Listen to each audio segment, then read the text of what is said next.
17 years, countless voices, one studio. This is Dallas on Air, where Dallas goes to talk.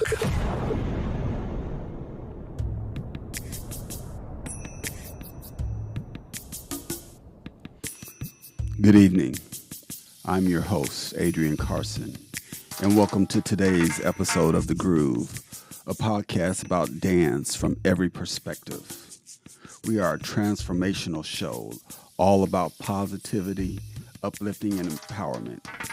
Our dance is just a vibe. Welcome to the couch.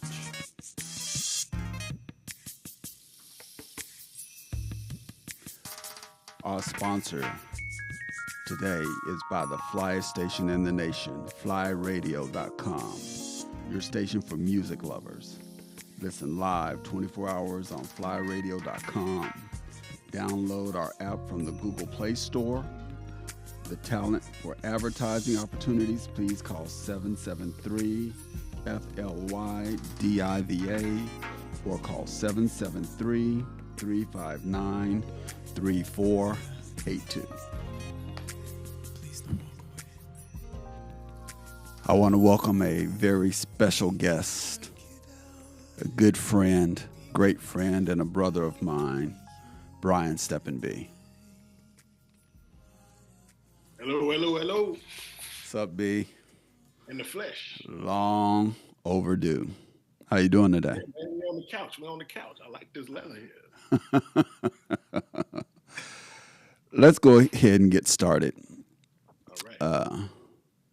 I met you a long time ago. And I met you in Atlanta, I believe. Sarah was having one of the first 3-day sets, I believe, right? Yes. In 2006. And interesting story that not a lot of people know, but I was just in Atlanta by chance, filming for Proline.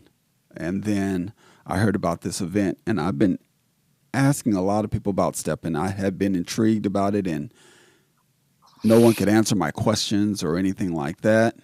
And someone told me about you, and I was like, okay, I'll go. I'll pay the money. I'll check it out. So before we get to that, how old were you when you fell in love with dance? With dance, man, you talking about dance or stepping? It's that A and B, all of the above. I enjoyed dance, man. I was a closet dancer back when BBD New Edition. Now, those were my inspirations. Okay. You got to say the late 80s. With stepping, I was more mesmerized, like in the mid-90s. There was a show called Stepping at Club 7, and I wouldn't miss that show for nothing. It came on Channel 7 at midnight. And that was the only place a non-stepper could watch it on TV. So I say the mid-90s. And this was in the Chi, right? Chicago, man. Okay. Chicago. So how was it growing up in Chicago? Oh, man, it was exciting. You had all 4 seasons. You was always shopping for those seasons. And I grew up on the west side of Chicago, born at Loretta Hospital on the 6th floor. Now, this is a trip. My name came from, you remember the movie Brian's Song? I do. That movie was on TV when I was born. So my creative parents said, name him Brian. My father wanted to name me Brian Piccolo. My mother was like, no. Brian Piccolo Patterson, no. But they named me after the white guy instead of the black guys. Okay. A lot of people don't know about your humor that don't know you closely, so they will find out today. Did you play? Trying to be cool. What sports did you play? Oh man, I ran track, 200, 4x200. Only thing I'll run is 200. I was too slow for the 100, but I was fast enough for the 200. Pee Wee League football. Funny thing about my Pee Wee League football team, Harvey Coates. You remember that movie called The Long Shots with Ice Cube and the girl that played quarterback? I do. that team is the team that I play for in the Pee Wee leagues. Oh, that's crazy. Yes, That's sir. crazy. So, when did you start learning Chicago stepping in, and who did you learn it from? Oh man. I know the answer, but everyone else probably don't. Well, I first went to 3Gs. It's a place in Dalton, and then we called that the house. It wasn't bigger than somebody's house, actually. It was a guy named Daryl Davis. Give him the full credit for it. Taught me how to move, actual dancing. And that was back when we did the basics for 2 hours for 6 months. You hear me? And So so foundation was legit. foundation was legit, but that was the way we thought it was supposed to be. Way different than today. So everybody paid for that class every week for that 2 hours of doing that same basic. How much did the class cost back then? $10. It was $10 back then. Oh man, then I need to progress. Yeah, yeah, it was $10, man. And some days Daryl wouldn't even charge us. He wouldn't even charge us. He'd go back there and come on, let's get the moving. And we'll face all four different directions. And it was straight dancing. We ain't learned not one turn or move until we were solid. So after that, that they stopped the set from going on for a little while. So I went to a guy named called LC. So the girl I was dating at the time, she was going to him. So I wanted to know if he taught guys because he was always out teaching ladies. He had like 5 or 6 ladies behind him doing the steps. And I'm like, I don't ever see no guys. So LC would go to the bar and order something and I'd go after him. Give me what he got. Trying to get it there. So I finally went to him, asked, do he teach guys? He said, I see you following me. Thought you was crazy or something. Yeah, and gave me the information. And I was there every weekend on my lunch break, Saturday and Sunday. Speaking on your lunch break, what did you do for a living back then? At that time, I was a campus police at the University of Chicago. You were the popo. Well, that's what the car said. But back then, it's what y'all would call it today. Y'all would call it Uber.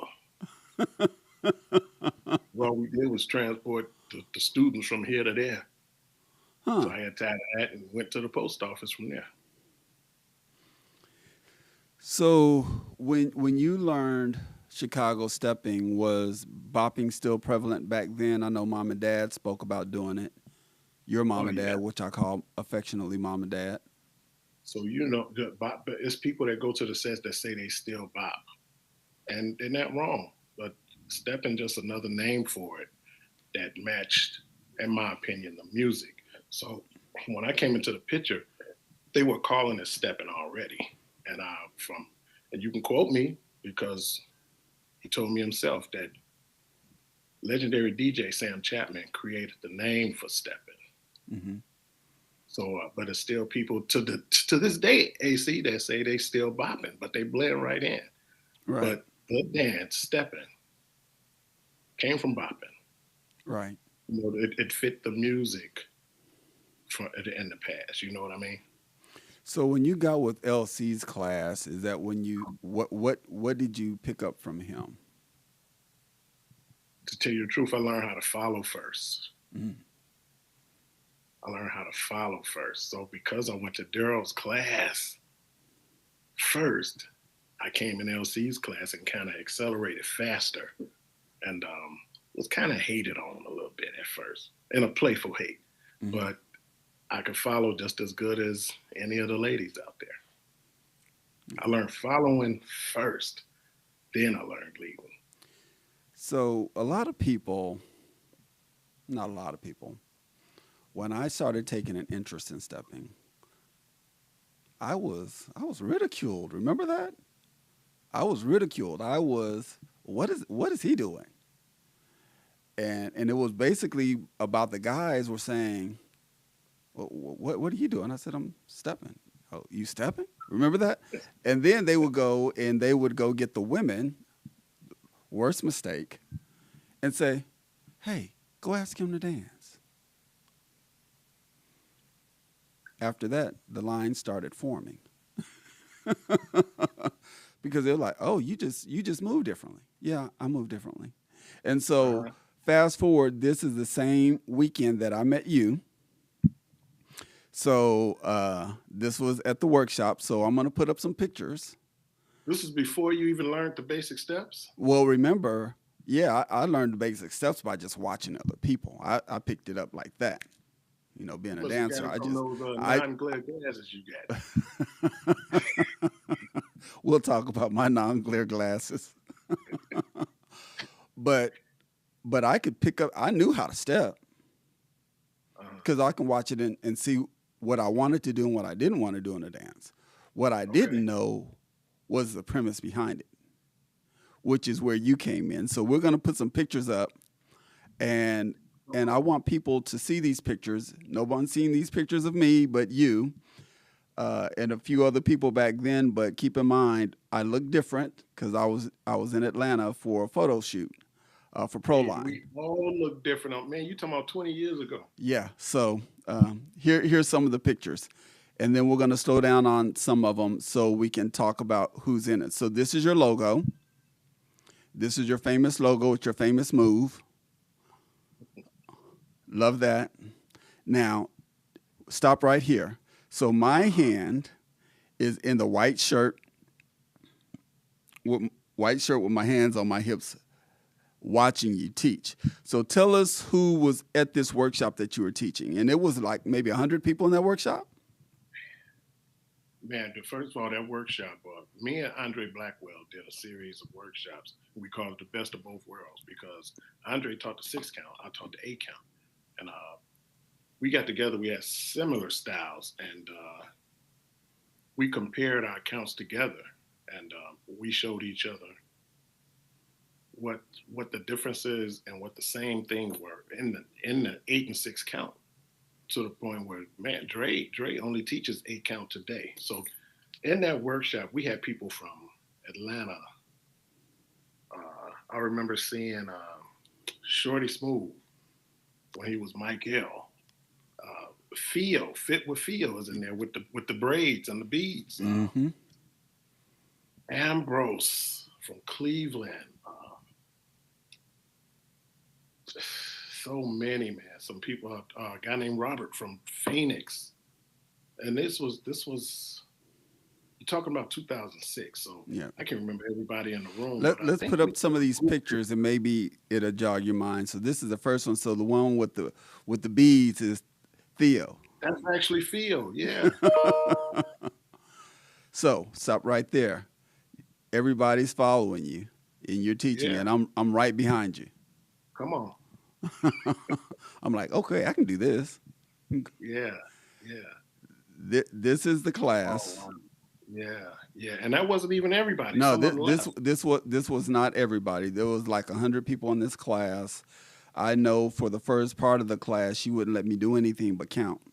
So there's going to be another picture where you and I are having serious discussions in the middle of your workshop. Right. You got a private lesson in that workshop. I'm telling you. So right here. So tell everyone what we were talking about.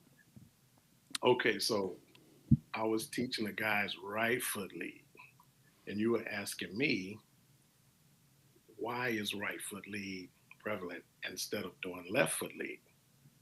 And I was explaining that to you. And what you told me was nobody explained it that way. And it was so simple. Mm-hmm.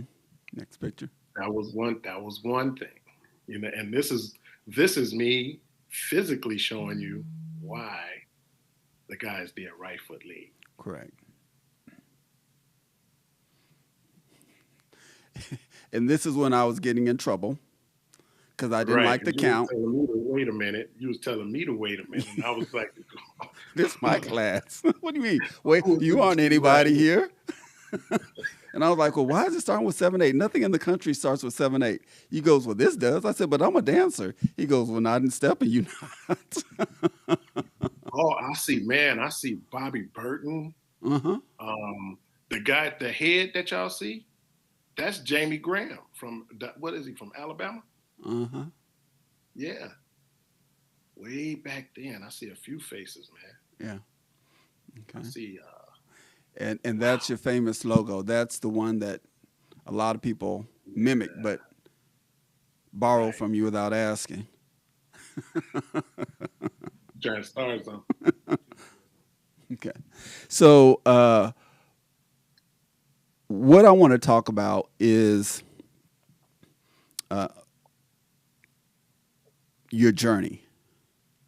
Okay. So you helped me understand what preliminaries look like back then when you were competing for the world's largest stepping contest. Can you walk Mm, us through the differences of how that was then versus how it is now? Because you won in 2003, Three or 2004, four and or five. 2005, right? So you won 3 years Mhm. in a row. Yeah. So, Yeah. The prelims, man, short for preliminaries, were actually preliminaries back then. So now you just have to do the preliminary to go to Chicago and get on the stage. Then you had to dance your but people danced harder in the prelim than they did in the finals, than the actual world's largest. Because if you didn't make it, you had to find a partner or find that partner and go to another prelim and try to make it there.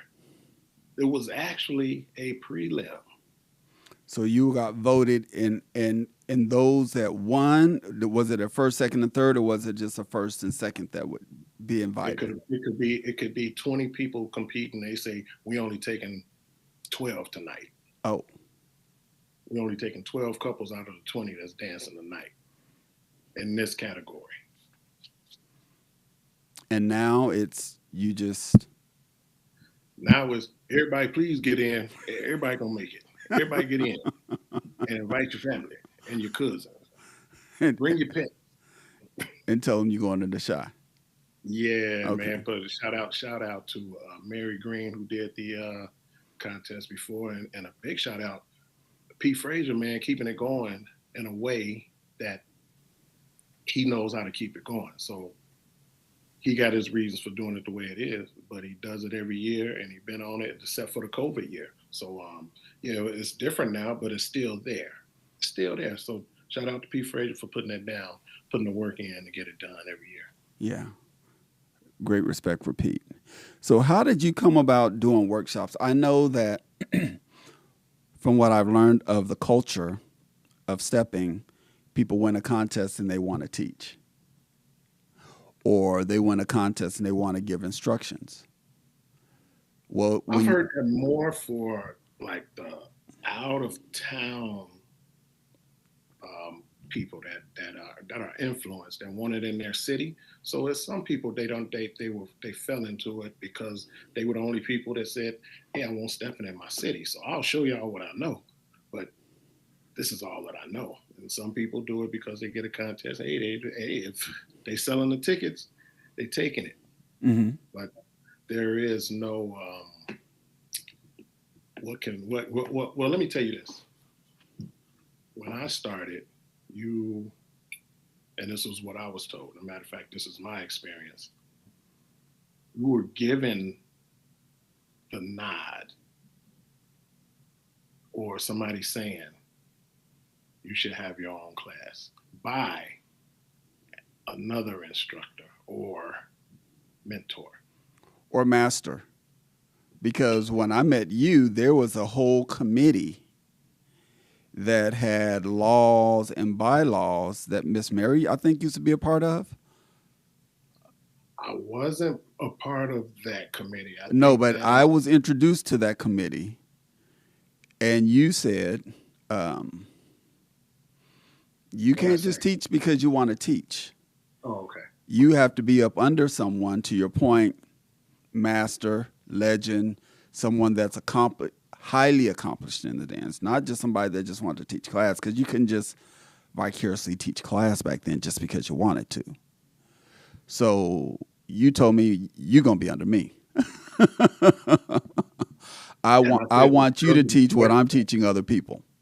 I said that because of the questions that you asked. So you was getting on my damn nerve, but you was asking good questions. Like, What kind of questions was I asking that I was getting on your nerves other than the technical ones that no one else could answer? being that I was just retired from dancing. Like the one we said, why do the guys do right foot lead than left foot lead? I was explaining, yeah, you could do left foot lead, but some of those moves look good, better mirrored. And that was the reason for the right foot lead. But back to your question about the govern and it was somebody always with a master or whatever you want to call it, or a respected dancer or instructor gave that down, gave you the nod. Now, there are some people that win a contest and go and teach, yeah, but it doesn't mean that they're that type of instructor. But if you got Joe Blow's studio over here, dance studio, and somebody comes in there and says, hey, I want to teach a class in there and I'll pay you whatever. The dance studios aren't saying, where are your credentials? They're asking where the money at. Right. And they can go in there and teach. So there is nothing in place to tell somebody or make somebody not teach a class. So they got the money to pay for the studio, the flyers, put a Facebook post out. They can teach a class. Wow. There's nothing in place, AC. True. There is not. Well, I want to do it the right way. That's why you taught me to follow first. Yeah, man. It's better to understand the woman's movements. That's what a lot of people don't teach. The guys know the woman's movements, and then you could lead her in it. Yeah. Well, that's still under your foundation. So let's talk about the contest. We're going to put up a video of your 2005 trio of you winning world's largest. Wow. So we're going to play that. Okay.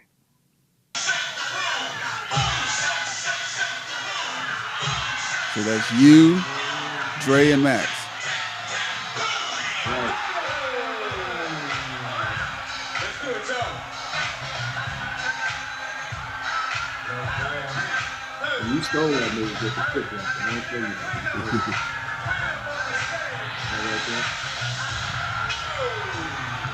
Like the glitter. I still got that suit. Let's steal some. I still got some stuff on the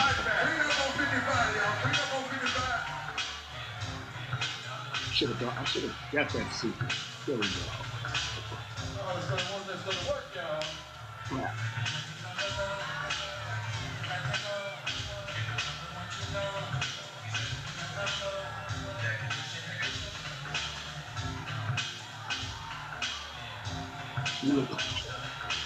You look like the OJs.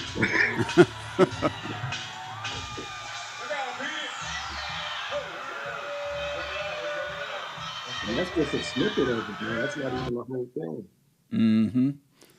And so you came off of that last was that the last time you competed? That's the very last time I competed. So you left a winner. I left a winner. You left on top. Left a winner. Dropped the mic. We weren't dropping the mic then, but you dropped the mic and the shoes. Oh, we had to place that mic down. So when I met you in Atlanta, you had just moved from Chicago to LA. Sure did. That was September. That workshop was in September, if I'm not mistaken. Yeah. I moved to LA in April 14th. Drove my Cadillac Eldorado all the way.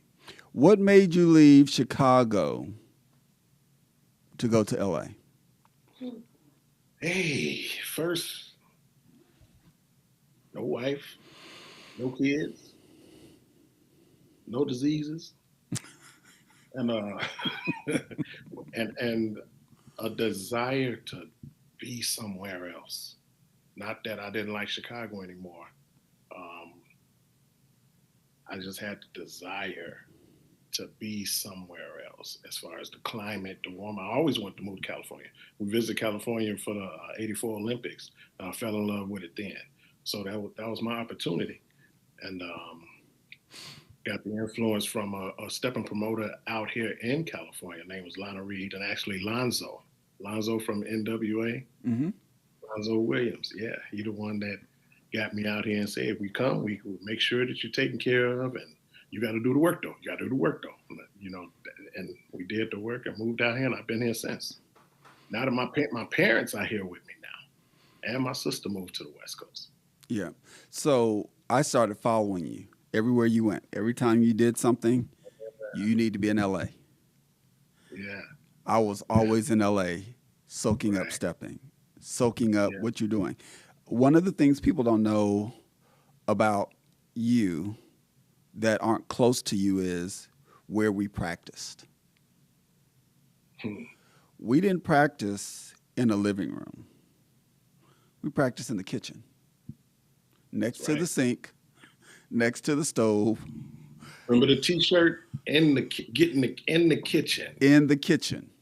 And Don't bring that. so you taught us how to dance, me how to dance, because the women already knew how to dance. They were already following. Those were the honeybees. But Tracy Yeah. and Renee. Renee and me, Vina.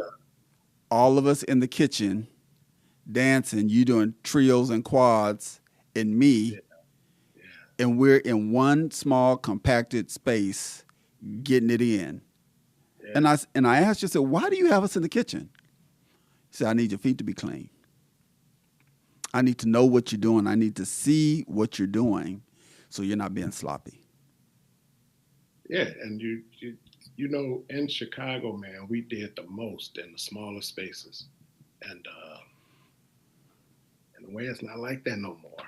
You know, it's not like that anymore. So I wanted it to be clean, and less was more. It still is, but Mm-hmm.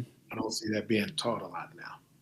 Well, it's still alive with me, obviously, because you won't let it be any other way. And I think it's important for people to know I have a lot of accolades when it comes to dance. And those accolades are well deserved. But what people don't realize is it doesn't matter what you know, who can you put yourself around that you can continue to grow from and grow through. Yeah, And so when people are like, well, who taught you how to step? Steppin B. Nah. Yeah, Steppin B. Well, who's your instructor? Same person. Steppin B. When I want to know how to do something or you're nuancing the dance, you shoot me a video and say, I need you to do this. So what made you take your knowledge, and I'm gonna put on a video that you're not expecting, because I wanted you to talk about it. So we're gonna run this video real quick. okay. Hey y'all, this Rodney Perry, BT's Comic View, HBO's Def Comedy Jam, and Steppin B, my man, is putting together a stepping workshop to end all stepping workshops. Hey, what's up, everybody? My name is Kevin Nash from Radio Free, 102.3 KJLH. And if you're watching this DVD, that means you got it. Get ready to do your thing. Steppin B's workshop instructional DVD. What's up, y'all? My name is Brian Patterson, better known as Steppin B in the Steppin world, and today we're doing some Chicago stepping. Did you see that police hat I had on? Yeah, that way you couldn't tell you anything. But you had videos, and all of my students bought those videos, and I still have, I think, one or two of those videos. You did two of them. Tell me what was your desire and why you wanted to produce that, because nothing like that had been done. Nothing like that had even been considered. There was no online anything back then. So tell us about the visionary of doing those videos. It came from the people that I was teaching in different cities. It came from Larry Collins, Detroit. It came from Ambrose in Cleveland. It came from Miss Mary in Atlanta. It came from Greg in Seattle. You had something to do with it. You said it. You told me about the second one. Just people that couldn't reach me or couldn't afford to travel inquired about it. and that's what made me do it. So the first one I did was in '03. It was my first DVD was on a line dance video that featured the basics of stepping. That was my very first one. And that came out of a guy named Cochise out of Cleveland. Hit me up and wanted me to do it. So the second one came when I lived in LA. Mm-hmm. That one came out in '07. That's how old that is, 2007. Wow. So what made me do it was people saying that, man, we don't have a instructor in my city, or it'd be good to have a DVD where I could practice this. So it really came from them asking for it. That's where it came from. Have you ever thought about doing another video or doing anything online? I know the answer, but no one else knows the answer.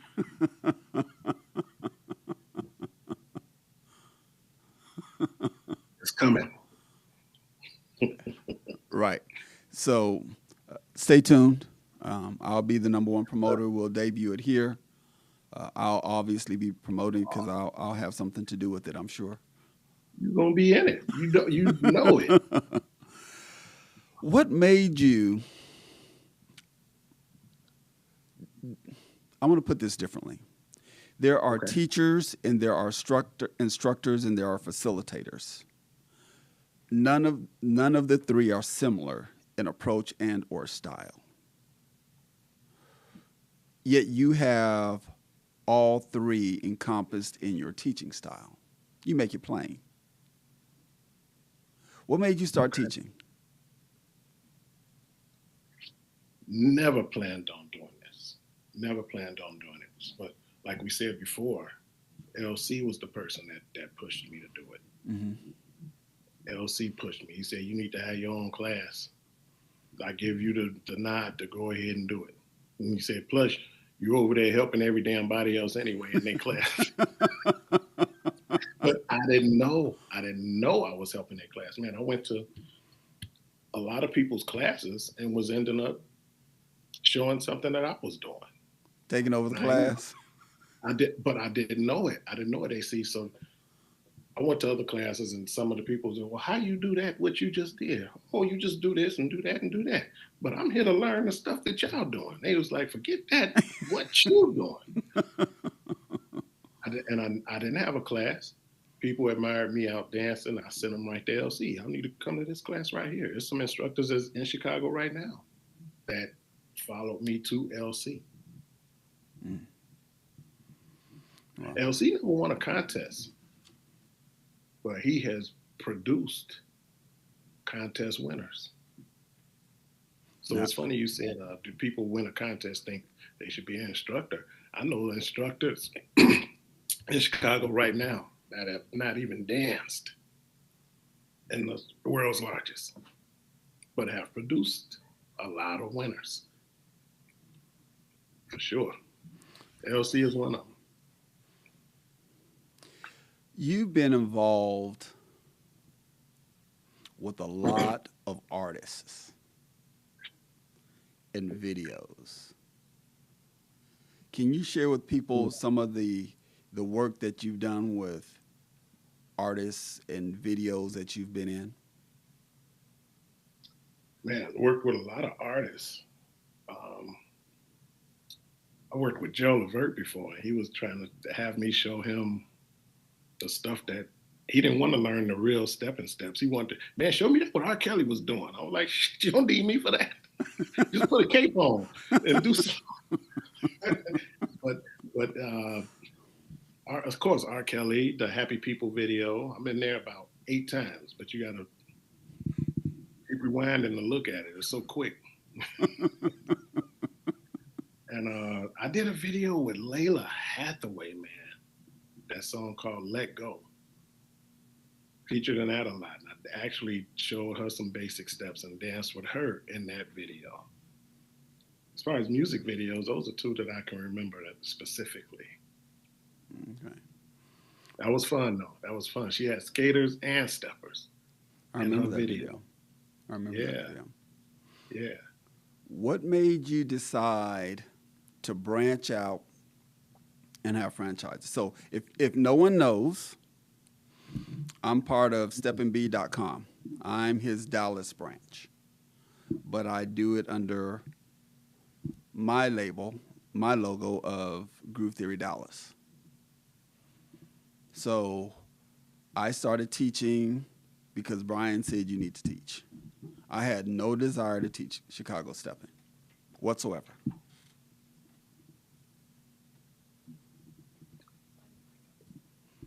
The branches came, it was like the DVD situation. And people asked me, can I represent you down here? Can you show me, come down here and teach classes? And I said, no, I can't come every week, but I'll show you how to do it. And that's when that came about. The heaviest influence, y'all might know, J.B. Burns. Okay. He's still deep in it. He still FaceTime me. Show me that 3, the 4. When I do this, how do I put it up under my arm? And he still FaceTime me to today, and ask me how to do certain things. And but that basically came from people wanting it more often in their city. I still have a lot of those videos. I don't know if you have them, but I Dropboxed a few of them. So I will be sending those videos to you so you can see what you have me still working on that you did like 6 or 7 years ago. Okay. So I'll make sure I Dropbox you those. Have you always been supported by friends and loved ones? I know when you started teaching, Mom was working the door. My mother was working the door, and she didn't let nobody through. And I used to tell my mother, Mama, can you smile when you're saying people? She said, I ain't here to smile. I'm here to take this $12.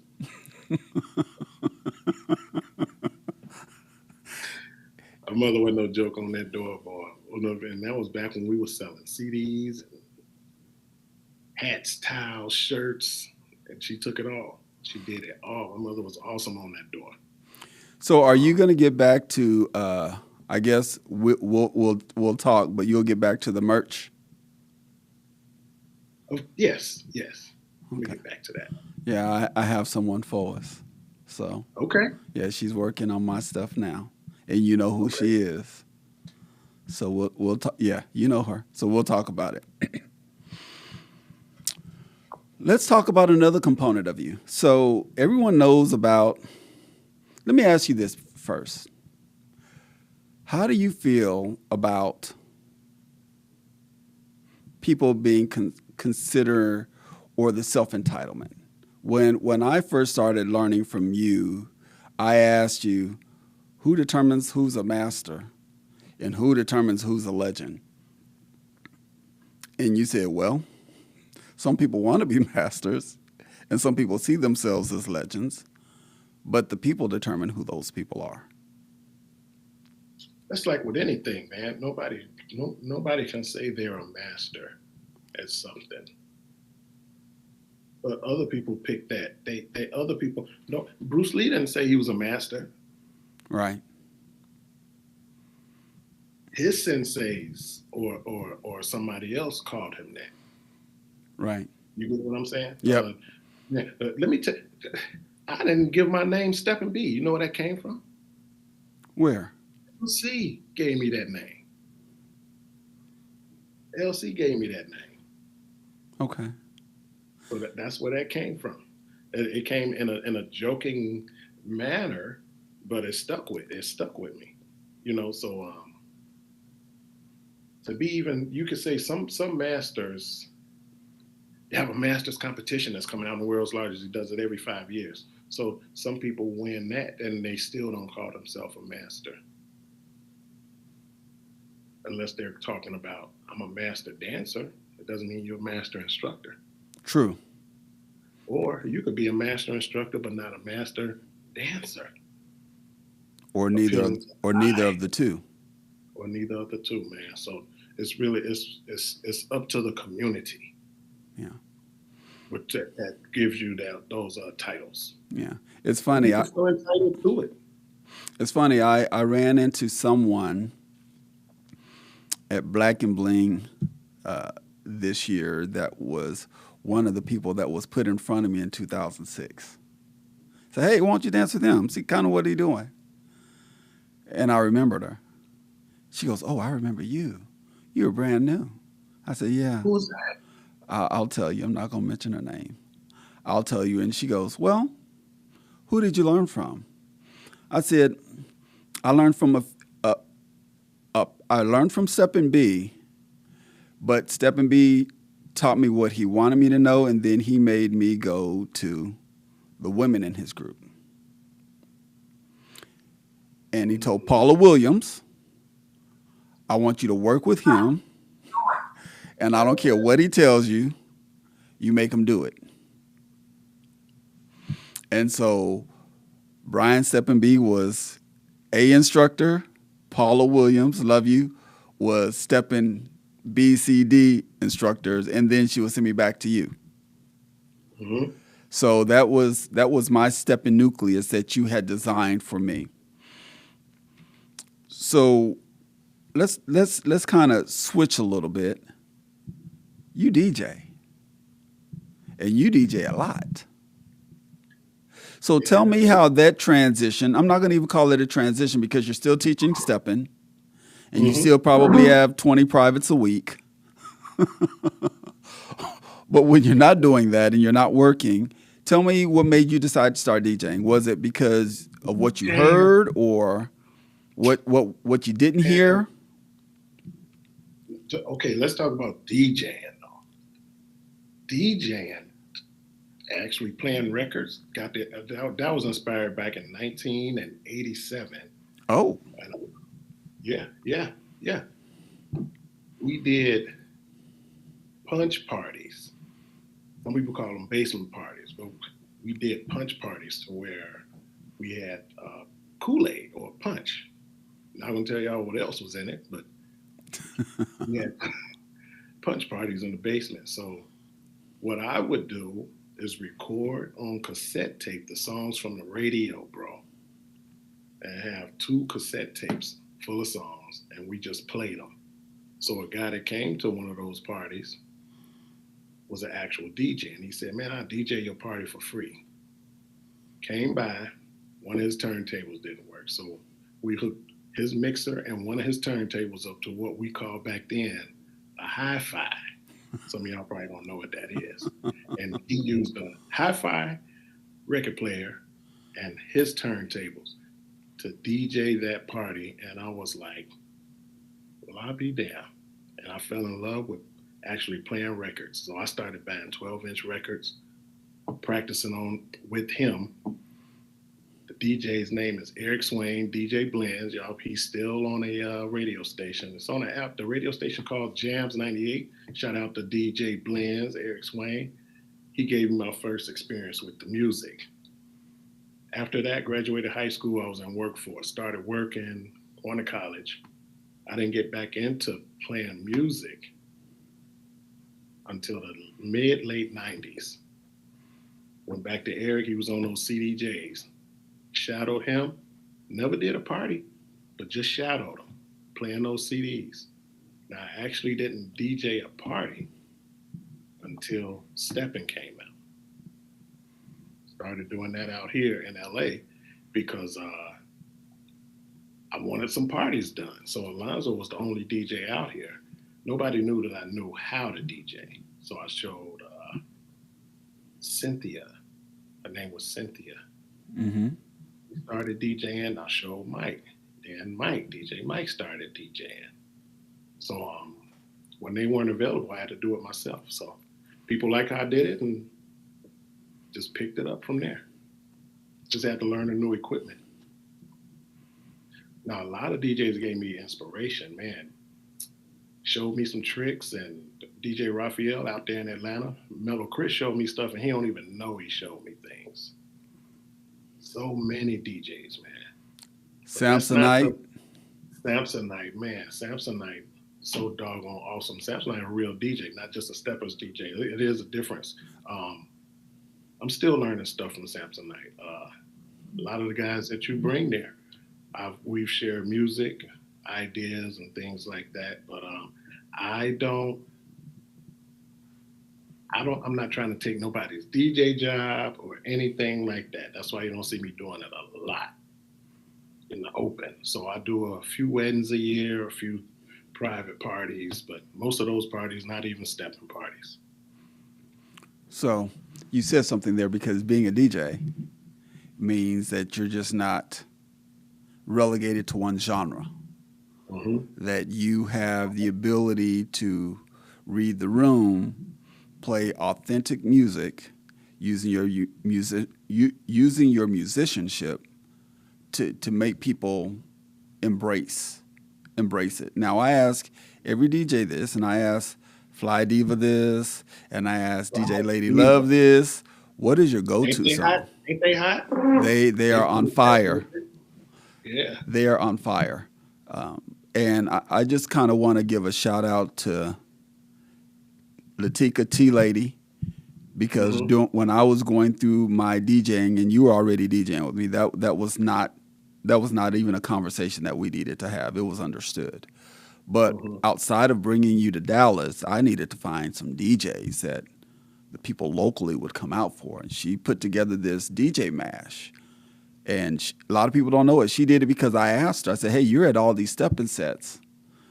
Who are the DJs I need to be looking at and considering to bring to my two parties under one roof?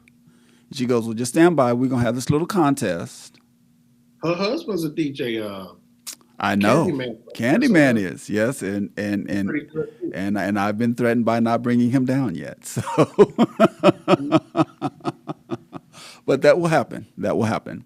So tell me about when you DJ, what's your go-to song to get the crowd hot? Stepping party? Yeah. Man, I gotta play. And even if people don't know it, they get up on it. It was a cartoon movie called Bebe's Kids. The song I still can't find. It's on there, man. I sent it to you. You need to send it again. But tell about Fallen, by Ronald Isley Brothers. It's called Fallen or Fallen in Love. It's on the Baby Kid soundtrack. Okay. So some people here, they don't know that's where it's from. But I gotta play that. I was in love with that song before I even started stepping. And now to teach class, I always end my class with a Glenn Jones song. Now Dre always claimed he found him. I was knowing the song before stepping, before Dre and everything. Glenn Jones at Last. Okay. I always end my class with that. So when you DJ, what I love about bringing you down in our dance in Chicago stepping, there's obviously more ladies than there are men in every social dancing genre. Yes, sir. But you DJ and you dance simultaneously. I have to. There's not a whole lot of DJs that do that, Most of the time I got to start the party by dancing and playing the music. Yeah. Every DJ can't do it. No, they can't. So you're a nice 2-for-1. Right, exactly. Because you can do two things at the same time that benefits the event as well as the promoter. Right. It's not, but what those are stepping parties. But other parties, I don't know what they're doing. I'm just playing the music. And that's another thing about being a DJ, man. You got to study the work. You can't just get no music and just play it and look around and see if you got to study it. Right. You got to study what that genre likes. So how can people get a hold of you for lessons, considerations, bookings? We have your email address underneath your name, but is there another way that we can get a hold of you? Man, I'm on Instagram, Brian Steppin B, Facebook, Brian Steppin B Patterson, The email is steppenb@steppenb.com or steppenb2@steppenb.com. So you're out there on everything. Good. Yes. Okay. Well, anything for the good of the people that you want them to know? As far as the dance world, whether you step, salsa, do anything, it's a reason why you start dancing. Anytime you get a block or life happens, remember why you're doing that dance, why you started that dance, and you remember that and you keep doing it for that reason. Keep dancing. That's good wisdom. So you're going to be DJing for me on my birthday in July. Yes, July. What is that?